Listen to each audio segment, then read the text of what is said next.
Vous regardez en haute définition Galerie des Arts. Galerie des Arts, l'expression de la culture haïtienne. Galerie des Arts, une œuvre de Yatsu Productions.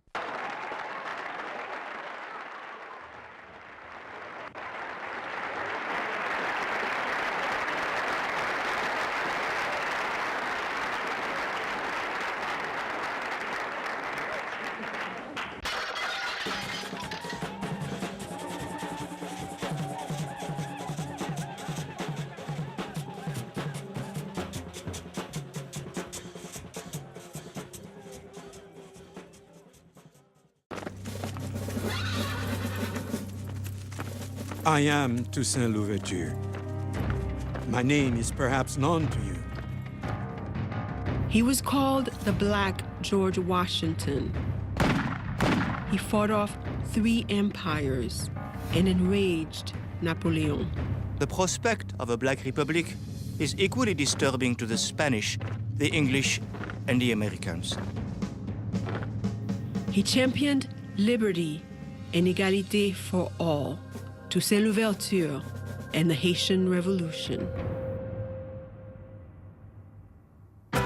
This program was made possible by the Corporation for Public Broadcasting and by contributions to your PBS station from viewers like you. Thank you.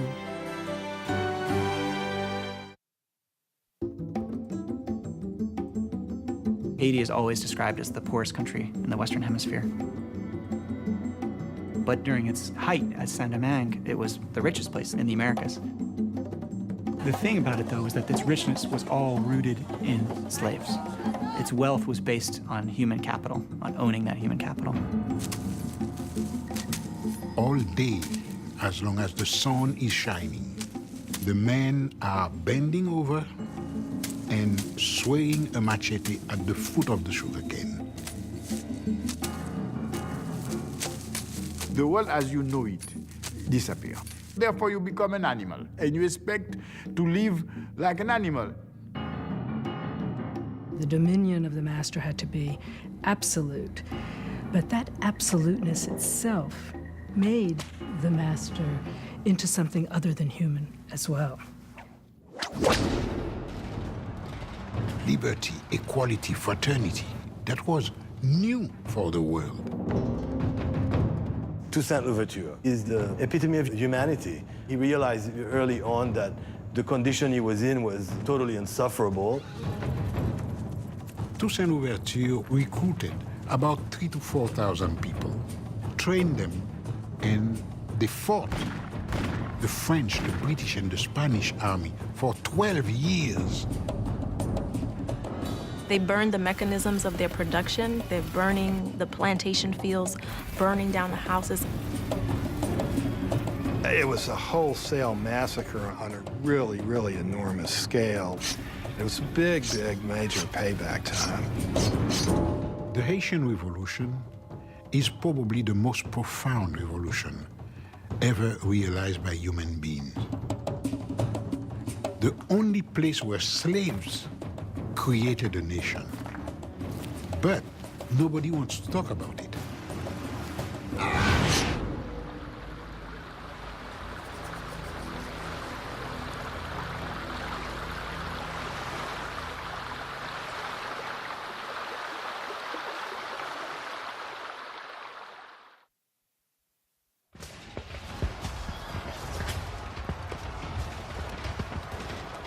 In the summer of 1789, when Haiti was still the dormant colony of Saint-Domingue, it was France that grabbed the world's attention. Parisian mobs rioted against the French king and against their own desperate poverty. Chanting slogans for liberty, equality, and brotherhood, they sparked the revolution that would fill history books for centuries to come. The trick about the French Revolution was that it meant a lot of different things to a lot of different people.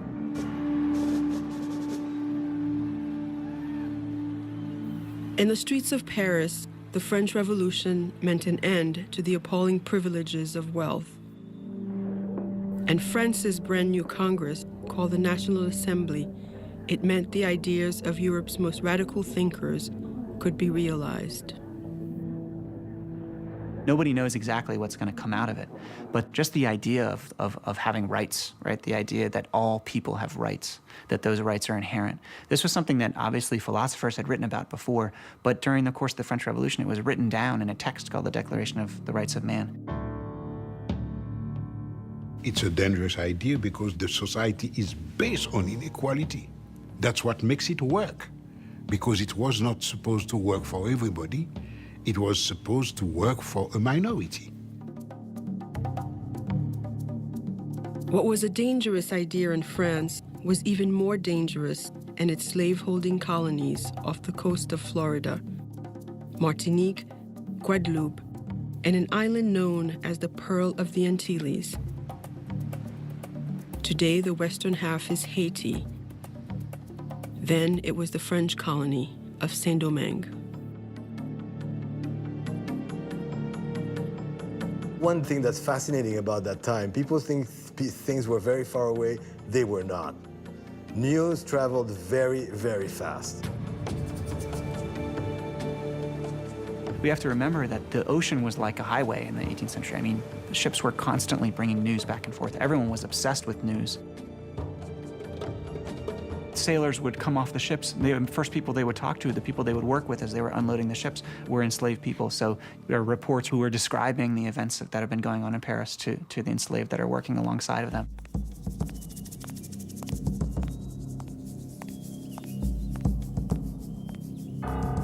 Few intended colonial slaves should take democratic ideas to heart. Far too much was at stake. Sugar greased the wheels of the 18th century economy, and Saint-Domingue was the sugar capital of the world.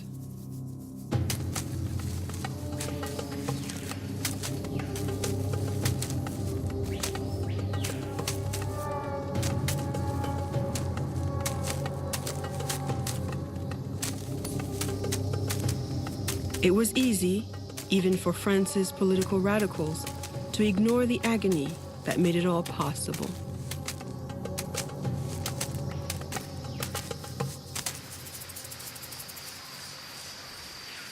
The leaves of the sugarcane are just like minuscule saw.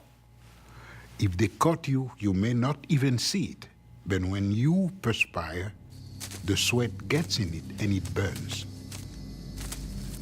In the roots, there are ants. They bite. And when they bite you, you will scratch yourself for half a day.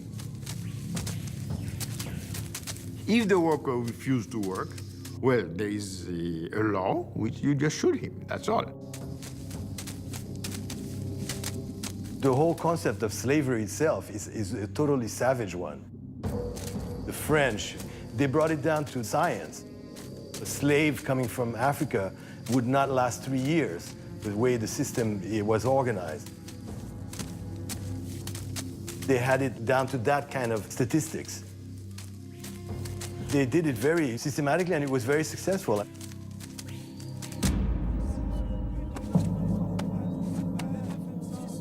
Slavery in Saint-Domingue succeeded too on a foundation of relentless terror.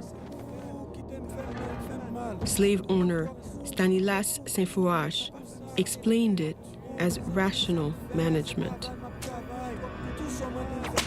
Slow punishments make a greater impression than quick or violent ones. Rather than 50 lashes administered in 5 minutes, 25 lashes of the whip administered in a quarter of an hour. This is far more likely to make an impression.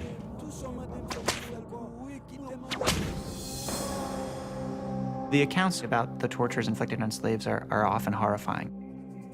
Legs cut off or arms cut off, amputations for runaways, rubbing hot powder or pepper and so forth into the wounds.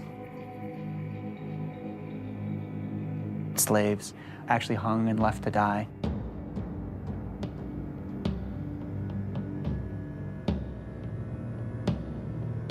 You can kind of imagine that this kind of world in which essentially human life was given so little value that these tortures were kind of refined to this incredible, cruel effect.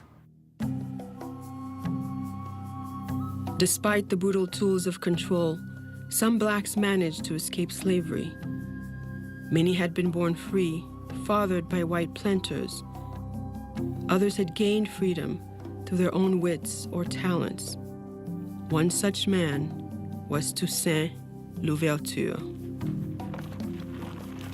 I was born a slave, but nature gave me the soul of a free man. Toussaint Louverture was a very determined man. He was a very ambitious man. And in my opinion, he was a genius. Toussaint is, I think, one of the most incredible figures that I know about in many ways.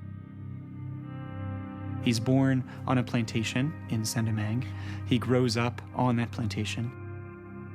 That plantation was owned by a man who was tolerant for the times. Toussaint was taught to read and write as a child. He eventually occupies a somewhat privileged role, if you can say that, on a plantation as a coachman and has a kind of relationship with the managers and masters in some ways. He becomes free in the 1770s, so he's somebody who kind of occupied different roles in society. And I think that's the key for understanding Toussaint, is that he saw possibilities where other people didn't. He had businesses, had contacts in the US and elsewhere, bank accounts, managed his affairs pretty well. The man was endless in organizational capacity. I mean, he would have been a fantastic CEO today.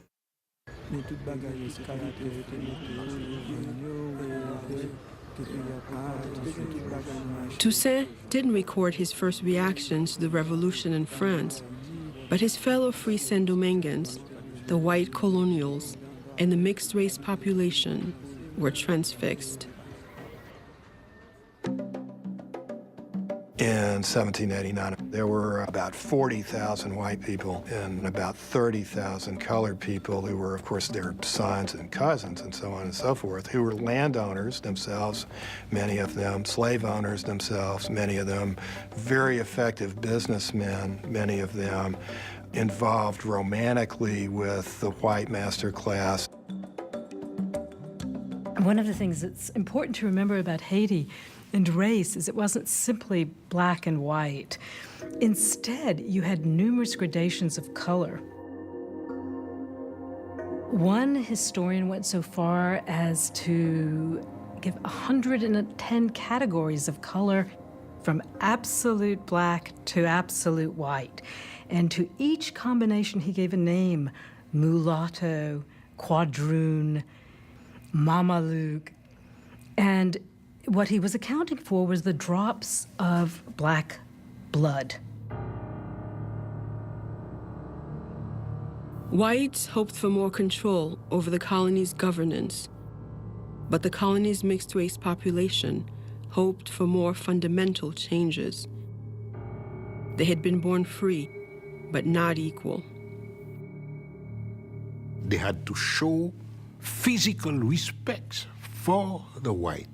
Stand up when they are in presence of a white, call them Mr. or whatever title they wanted to have. It was not easy for them, and that's exactly why they were the first one, before the blacks, they were the first one to ask for equality.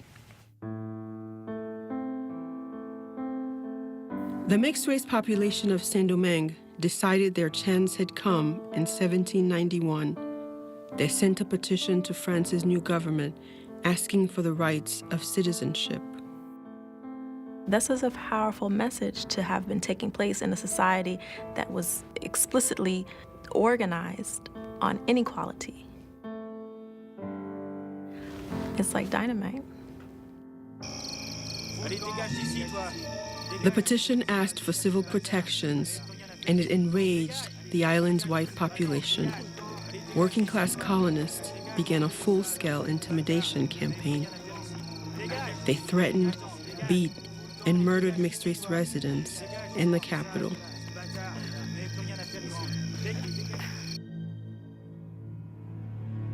But the petition met a different reception back in Paris. The new breed of delegates in the National Assembly issued a landmark decree. They extended equal rights to the small population of mixed-race people born of two free parents.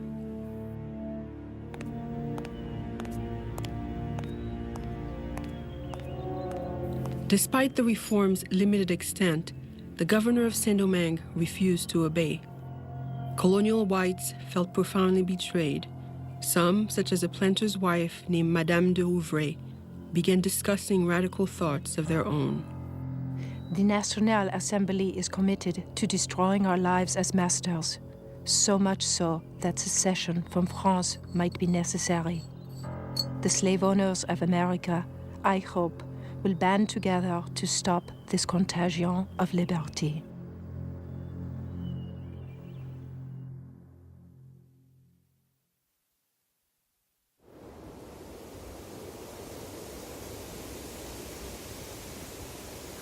The good Lord who created the sun which gives us light from above, who rouses the sea and makes the thunder roar, watches us. Boukman Dati was a slave and a voodoo priest. Throw away the image of the God of the whites who thirst for our tears, and listen to the voice of liberty which speaks in the hearts of all of us. In August 1791, as Saint-Domingue's white and mixed-race population squared off for a showdown, Boukman called together slaves from neighboring plantations. They'd been kidnapped from different parts of Africa, and the voodoo religion was their common culture. Le vaudou, c'est l'esprit de nos ancêtres, c'est une religion. C'est le mode de vie de l'haïtien. C'est plus qu'une religion, c'est notre façon de vivre, c'est notre force de... Le vaudou est libérateur, le vaudou est dignité, le vaudou est sagesse, et le vaudou, c'est notre tradition. Boukman had called them to an area called Bwakaima. First on the agenda was strategy.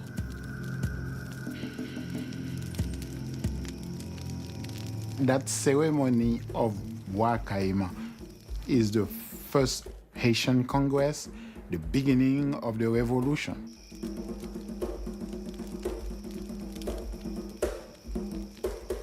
C'est dans cette réunion où l'Africain décide de n'être plus esclave, d'être libre, déjà là dans la tête, de casser cette chaîne dans la tête, de dire voilà, à partir de cette cérémonie, on prend, l'Africain a pris son destin en main.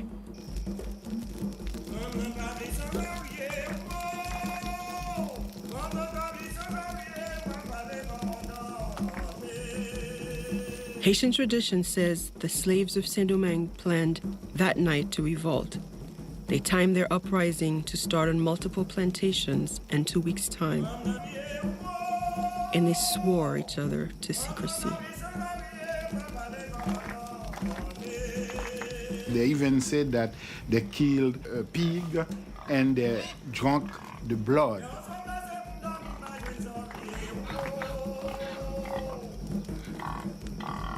This is what we call a communion. Communion that to keep what you have heard, what you have said to themselves. The God of the white man calls him to commit crimes. Our God orders revenge. He will direct our hands. He will aid us.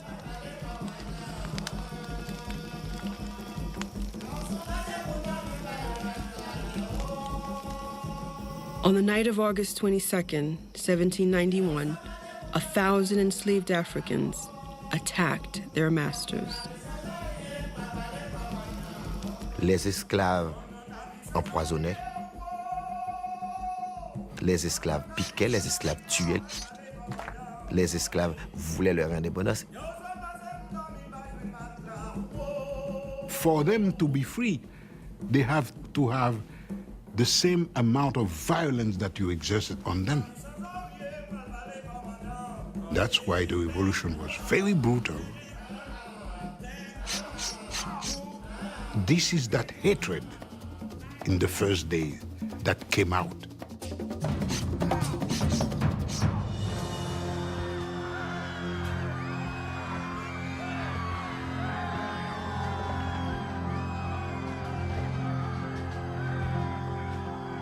The rebel numbers grew from 1,000 to 20,000 as newly liberated slaves burned cane fields and refineries in order to destroy the system that had enslaved them. Within 3 days, the most profitable plantations in the Americas had been laid waste, 184 sugar plantations and 1,000 coffee farms. Whites and mixed-race people fled to the capital city for mutual protection. From there, they watched firestorms on all horizons.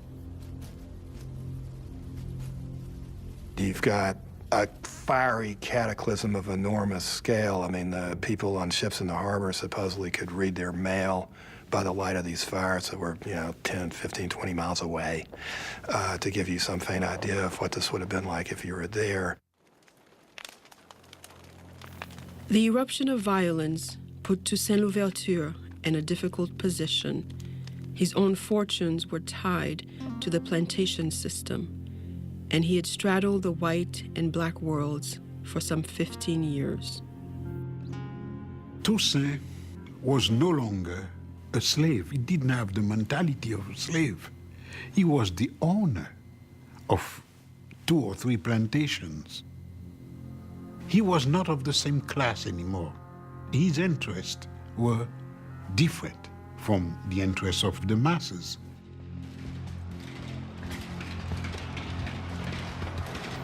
But Toussaint's first reaction to the raging violence was based neither on money nor race. It was personal. He went back to the plantation where he had been born to protect his former owners. It's true that Toussaint Louverture did return to the plantation in the early days of the insurrection and kind of maintained order there. And there's the question of why. Why would he do that? I think Toussaint was somebody who understood the value of humanity in many ways, right? And I think he probably had gained that precisely from being on the receiving end of slavery. Back in the capital city, as Toussaint helped his former master flee the violence, Saint-Domingue's whites repelled assault after assault. They soon regrouped and launched their own offensive.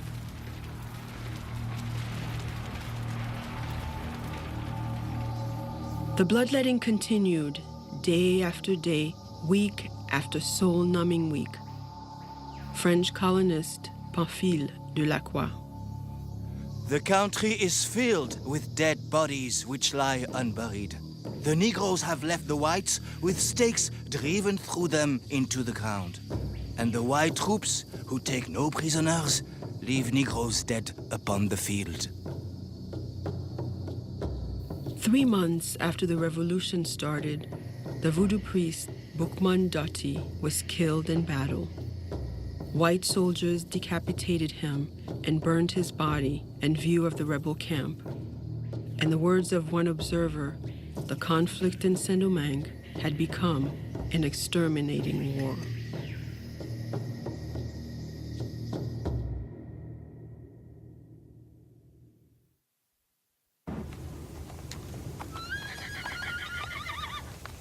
In the autumn of 1791, Toussaint Louverture could no longer sit on the sidelines.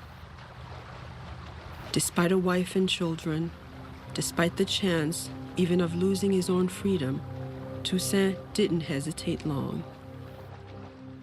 He left everything. He dropped everything, and he went to the mountain. It was an act of extraordinary risk. The island's 500,000 slaves outnumbered whites by 12 to 1. But their ultimate prospects were poor. Few had experience in military strategy, and they had no unifying history or long-term vision. The fact is, A lot of people didn't really know what freedom was supposed to look like. Nobody had really even theorized or imagined this before. Toussaint, on the other hand, had a unique window on the world.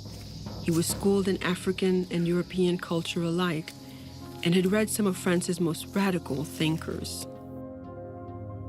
Toussaint had certainly read a text by l'Abbé Raynal, which predicted that out of the colonial slave system with its, frightening imbalance of numbers and horrible suffering and all of that, there would emerge a leader, revolutionary leader. I believe Raynal referred to him as a black Spartacus. Toussaint is a literate person, and there's no way he would have missed this. As rebel leaders struggled to forge a disciplined fighting force, Toussaint's talents and intellect set him apart. Then, in December 1791, some 4 months after the rebellion began, black enthusiasm began to crumble. The new French government in Paris sent more than 10,000 military reinforcements to help the colonists reestablish white rule. Supplies were scarce in the mountains, and winter brought famine to the rebel lines. Thousands began to surrender. Toussaint Louverture was not somebody who liked violence, really. He was good at it if he had to do it, but he preferred to use negotiation, diplomacy, guile, trickery, anything but. And if that didn't work, he'd kill you, no problem. But he'd try anything else first. Toussaint Louverture was asked to write up a settlement offer in exchange for the freedom of 200 slave leaders and better working conditions on the plantations. The proposal offered to send most of the rebels back to the plantation. It was a stark recognition of 18th century realities. Sometimes it's easy to look back at this and suggest that they were willing to sell out their followers. While the terms, I think it's true, are troubling in some ways, they were also trying to seek some change. And I think the key here is that it was really difficult to imagine that you would actually eliminate slavery.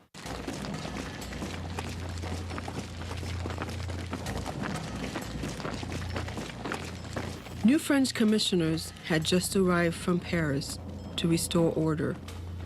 More liberal than the planters, they urged Saint-Domingue's whites to accept the rebels' offer, and they called slave leaders to the capital of Le Cap for negotiations. Trust was minimal.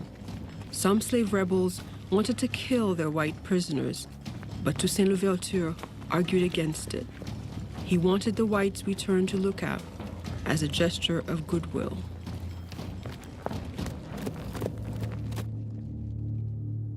So Toussaint is sent to negotiate with the planters with the idea that, in a sense, a settlement can be reached. The settlement is not only for the freedom of some of the insurgent leaders, but also for some reforms on the plantation.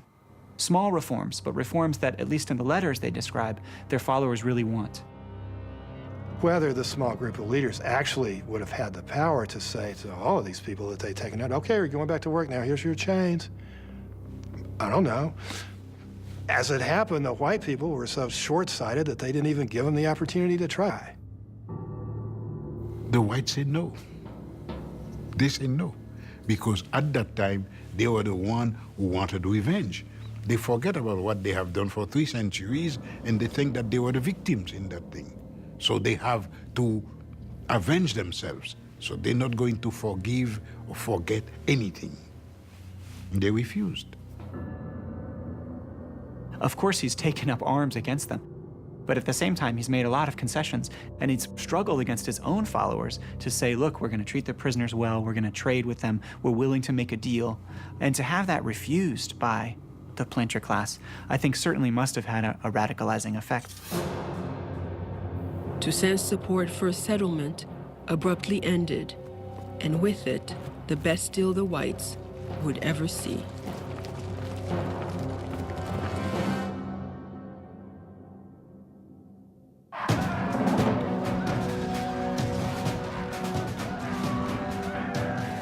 Back in France, the democratic revolution had turned to terror. France's Revolutionary Army was at war with neighboring countries. Its radical leaders sought to purge themselves of enemies from within. They executed thousands. In an early 1793, they did the unthinkable.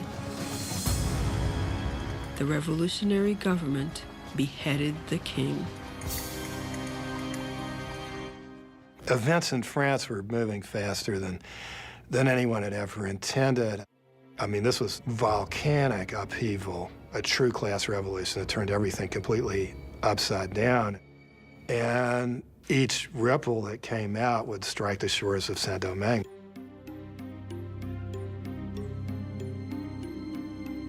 One of the biggest ripples from France that washed into Saint-Domingue's shores was a commissioner named Léger Félicité Sonthonax. He was a French revolutionary with radical ideas about life in the colony. Sonthonax arrives in Saint-Domingue having already had bad words said about him. There are people who've actually written from France to the colonists in Saint-Domingue saying, watch out for this guy. He's an abolitionist. He wants to abolish slavery. Saint-Domingue's mixed-race population had so far retained its fragile alignment with the whites. To ensure that continued, Sonthonax created a representational council on the island and invited mixed-race citizens to serve. He even brought mixed-race men into the colonial government. And a lot of white planters are really upset about that and see him as a really destructive force. The white planters had cause for worry. Less than 2 years after joining the rebellion, Toussaint Louverture had risen to the top of the rebel army. I am Toussaint Louverture. My name is perhaps known to you. In 1793, he wrote an open letter to the island's disenfranchised. I have undertaken vengeance. I want liberty and equality to reign in Saint-Domingue. I work to bring them into existence. Unite yourselves to us, brothers, and fight with us for the same cause. With his letter, he announces two things. He announces, first of all, his commitment to the process, to the project of emancipation. And he announces his presence as a leader, maybe even the leader. He has gained great respect from his followers. And with this proclamation, he's essentially saying, you want freedom, and I'm the one who's going to bring you that freedom. So I'm the person to follow in this regard. But Toussaint at this time was addressing the wider world too. He was particularly focused on Spain. The Spanish wanted to wrestle the colony away from France for two reasons. First, the colony was very prosperous in spite of the war. And second, that prosperity was used by the French Revolution to combat them in Europe. Spain controlled Saint-Domingue's neighboring colony. So in June of 1793, Toussaint struck a deal. Spanish garrisons just over the border provided guns and ammunition to the slave army and tipped the balance their way. Toussaint's forces captured 3 cities within 8 months.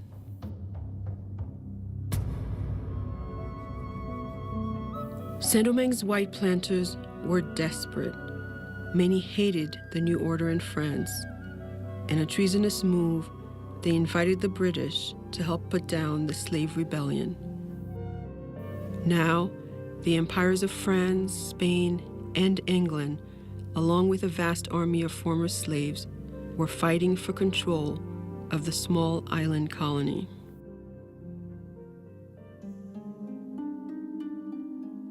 Then, in early 1794, events in Paris caused another explosion in the colony. A multiracial delegation from Saint-Domingue had appeared in France's National Assembly. They had been sent by Commissioner Sonthonax with a dramatic message. He had pledged freedom to Saint-Domingue slaves for fighting the armies of Britain and Spain, the emissaries made a compelling argument. These are the principles and the ideals of France, and we fully represent them, and we wish to continue to represent them on our island. And so we've come to present our arguments about why we are, in fact, truly committed to those ideas and principles, and how we epitomize these principles of the French Revolution. I think it was very powerful for the representatives of France to hear essentially that what had happened in the Caribbean is that the white slave owners had deserted France. They had gone over to the British, they had fought against the Republic, and the true people, the true Republicans in Saint-Domingue were these enslaved people who just wanted their freedom. The French National Assembly endorsed the emancipation of Saint-Dominguean slaves. But that was not all. The delegates freed slaves throughout the entire empire, too. And there's rejoicing and celebration. There's an older woman, a free woman of color, who's traditionally gone to the debates, who sort of sheds tears and is brought down and celebrated as part of this moment. And there are speeches in Paris, celebrations of this event throughout France. It's really seen as a kind of triumph for the French Revolution, for the ideals of the French Revolution, that this worst form of hierarchy, enslavement, and oppression has been abolished in the Caribbean.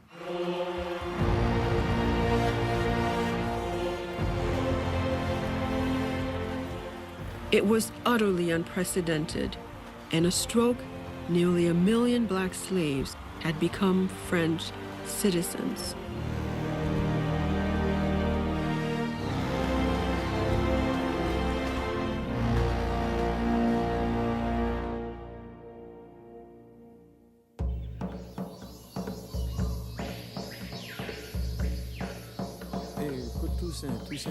Word that the French revolutionary government had freed its slaves reached Saint-Domingue quickly.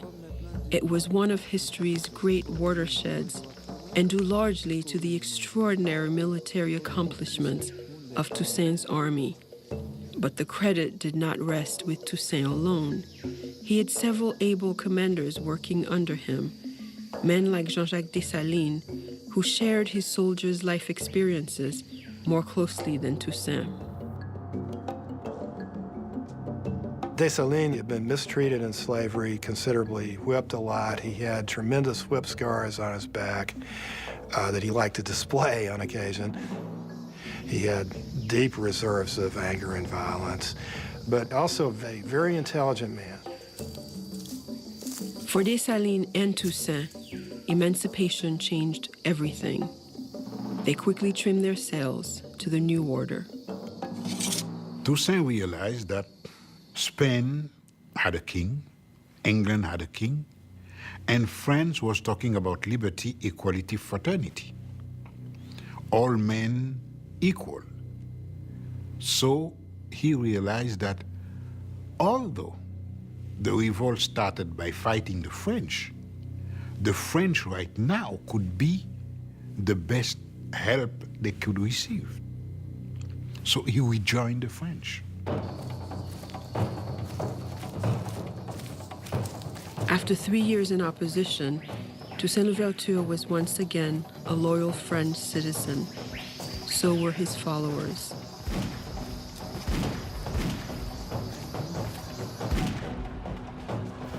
It tipped the balance. Before long, Toussaint, Dessalines, and the army of ex-slaves pushed the Spanish out of Saint-Domingue. The British soon followed. Word of Toussaint's astonishing string of victories against white armies was spreading across the European world. They didn't like it. They didn't like it at all that there was a black general beating white armies. They didn't like it. Slaveholders everywhere were stunned and worried. In the United States, for instance, and in Cuba, they didn't want even white Frenchmen to come because they would tell the story. Why are you running away from Saint-Domingue? They would answer that, and no matter what they answered, it would be known that there was a black revolt. We confronted dangers in order to gain our liberty. and we will be able to confront death in order to keep it. Slaves had once accepted their chain because they had not experienced a state happier than slavery. But those days are over. The people of Saint-Domingue would rather be buried in the ruin of their country than suffer the return of slavery. Toussaint's ringing language showed his profound attachment to democratic ideals, but there was another side to Toussaint too. Anybody who looked like they threatened Toussaint either ended up dead or deported. Toussaint had already been appointed Brigadier General and then Governor of Saint-Domingue. No black man had ever risen so far in the colonies. But Toussaint had a rival. The beloved French civil commissioner, Félicité Sonthonax. Sonthonax was extremely popular because he was the one to say, okay, slavery is abolished. He was very popular, and the blacks used to call him Papa Sonthonax. That didn't go well with Toussaint. Toussaint is very friendly with Sonthonax as long as Sonthonax can serve his purposes. No, and nothing personal about it. When Sonthonax becomes useless, he will send him back over there. That's as simple as that. And in 1797, Toussaint in fact no longer needed Sonthonax. In a series of political maneuvers, he isolated the civil commissioner. Then in August, he forced Sonthonax off the island. Toussaint Louverture had triumphed again.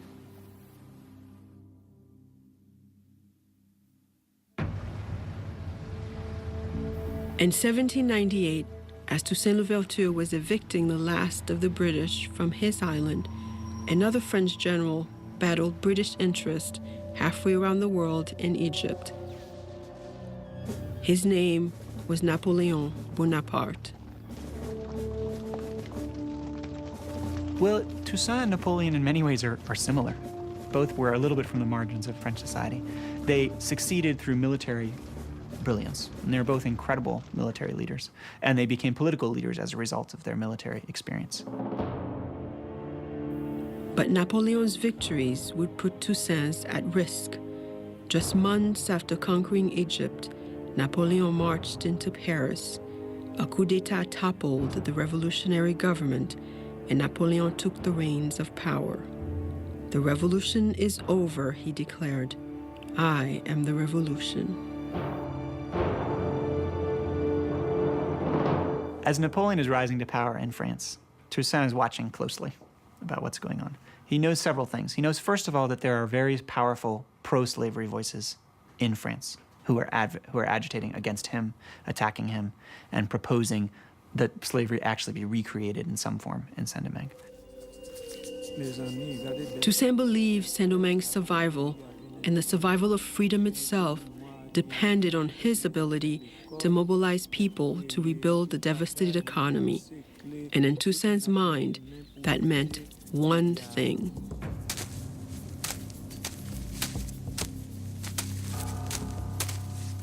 His black followers should return to the cane fields.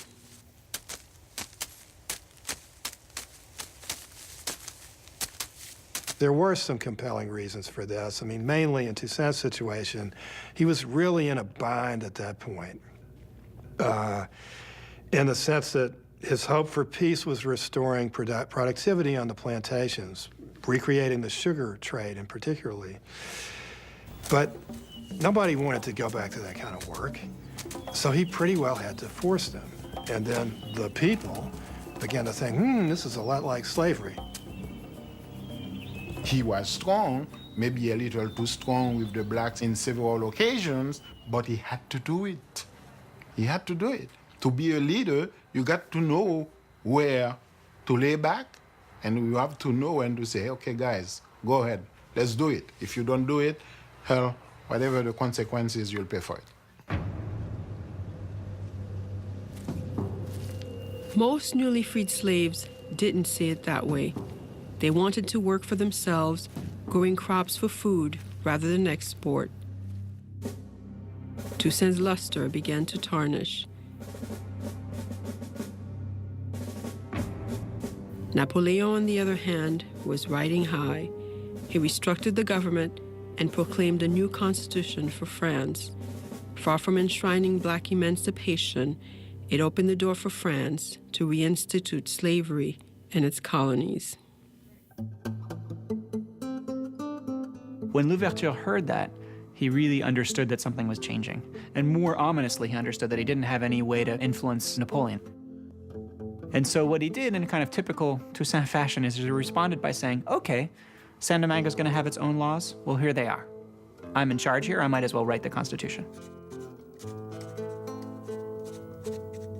Toussaint's constitution decreed slavery would never exist in Saint-Domingue again, and it was the first in history to prohibit discrimination based on skin color, a milestone that U.S. law would not guarantee for another 150 years. The Constitution had troubling elements too. It made Toussaint governor for life, with sole authority to designate his successor.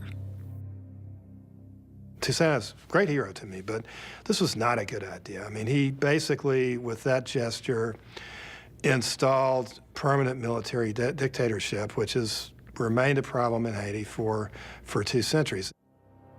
He could have done what he needed to do without that, I think. I'm not quite sure why he did it. But that was enough to send Napoleon over the edge. Napoleon Bonaparte had had enough of revolution, and according to Napoleon, the U.S. President, Thomas Jefferson, shared his view. The prospect of a black republic is equally disturbing to the Spanish, the English, and the Americans. Jefferson has promised that at the instant the French army has arrived, all measures will be taken to starve Toussaint. Rid us of these gilded Negroes, and we will have nothing more to wish for. Toussaint tried urgently to show Napoleon that military logic, if nothing else, proved the merit of black ambitions. Toussaint was writing Napoleon. He wanted so much to be recognized as saving this land for France. His efforts failed. In 1802, Toussaint was stunned to see the largest French expeditionary force ever assembled entering Saint-Domingue's harbor. Its mission was simple. Napoleon wanted to turn back the clock.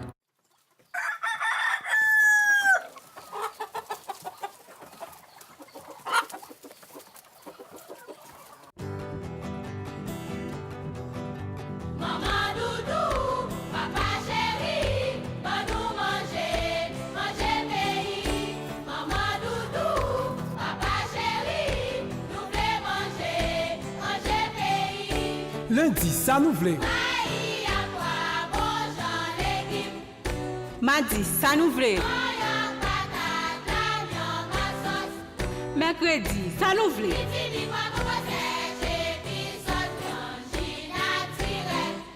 Jeudi, ça nous vle.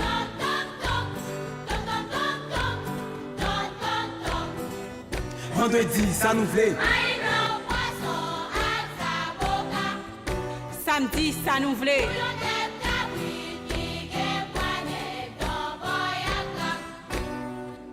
Et dimanche?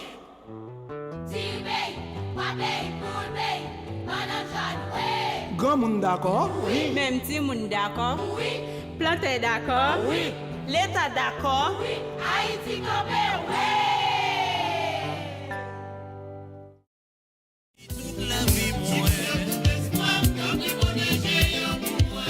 Parole l'a dit, Timoun jodi, grand monde demain. Est-ce que nous devons demain pour Timoun yo vivre bien jodi a? L'élitant pour nous suspendre laguer étiquette sur Timoun ça fait pas bon yo. L'état pi bon pour société a ta fait même gens avec Fayé qui c'est fondation haïtienne qui a aidé Timoun pays d'Haïti parce que Timoun ça fait pas bon yo, c'est moun ta ko tout moun. Yo gen même droit avec tout moun. Fayé comprendre ça. Chaque fois société a mette catégorie moun sa yo sous côté, c'est on l'autre qualité société nous créer. Fayé, rete quoi, nous pas doué dépendant. On travaille plutôt pour une seule qualité société, puisque toute petite terre, c'est haïtien. Fondation haïtienne qui a aidé Timoun pays d'Haïti, Fayé, c'est une œuvre sociale qui a aidé Timoun défavorisé. Aider Fayé, c'est aider Timoun yo. Si vous aux États-Unis, contactez 347 952 05 94. Si vous en Haïti, 47 74 44 23 ou bien 46 93 99 87. Avec Fayé, la mettez campé yon pi bon environnement pour tout petit moun yo ka grandi dans respect droit moun.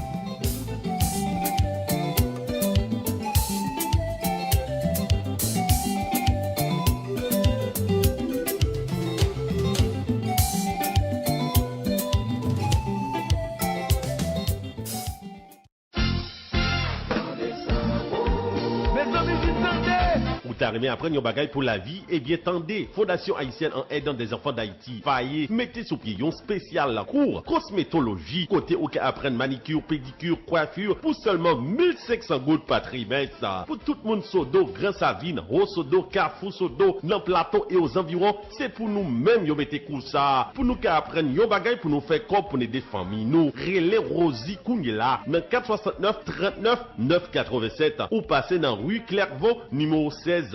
Fayé attend nous toutes. Profitez relais pour venir prendre cours cosmétologie ça. 1500 gouttes seulement. 469 399 87. Relais jodi à même. Après ça, ou a vignon expert dans les affaires cosmétologie. Mesdames, yo,